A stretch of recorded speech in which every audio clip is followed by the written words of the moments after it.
Chapter 22. David therefore departed thence, and escaped to the cave Adullam. And when his brethren and all his father's house heard it, they went down thither to him.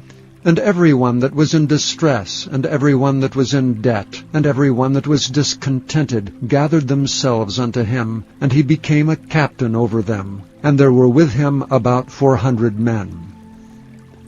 And David went thence to Mizpeh of Moab.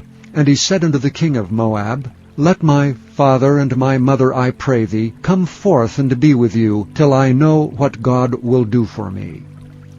And he brought them before the king of Moab, and they dwelt with him all the while that David was in the hold. And the prophet Gad said unto David, Abide not in the hold, depart, and get thee into the land of Judah. Then David departed, and came into the forest of Hareth.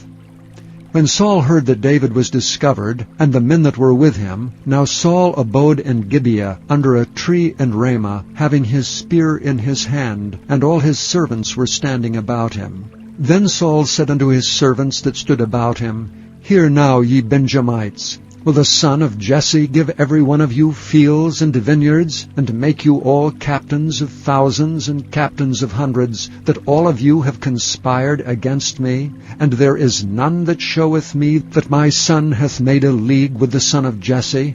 And there is none of you that is sorry for me, or showeth unto me that my son hath stirred up my servant against me to lie and wait, as at this day? Then answered Doeg the Edomite, which was set over the servants of Saul, and said, I saw the son of Jesse coming to Nob, to Ahimelech the son of Ahitub.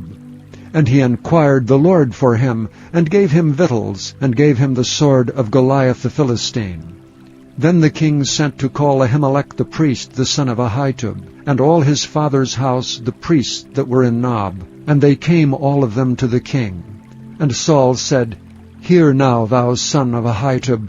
And he answered, Here I am, my lord. And Saul said unto him, Why have ye conspired against me, thou and the son of Jesse, and that thou hast given him bread and a sword, and hast inquired of God for him, that he should rise against me to lie in wait, as at this day?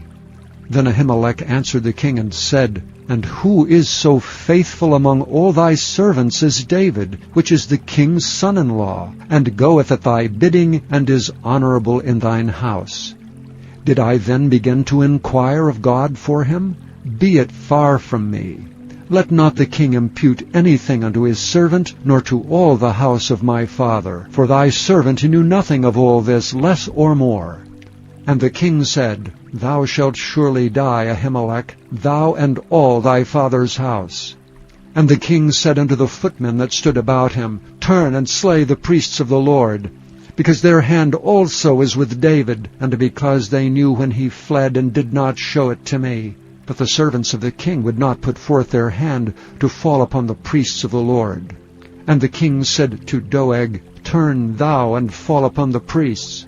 And Doeg the Edomite turned and fell upon the priests, and slew on that day 75 persons that did wear a linen ephod. And Nob, the city of the priests, smote he with the edge of the sword, both men and women, children and sucklings, and oxen and asses and sheep, with the edge of the sword. And one of the sons of Ahimelech, the son of Ahitub, named Abiathar, escaped, and fled after David.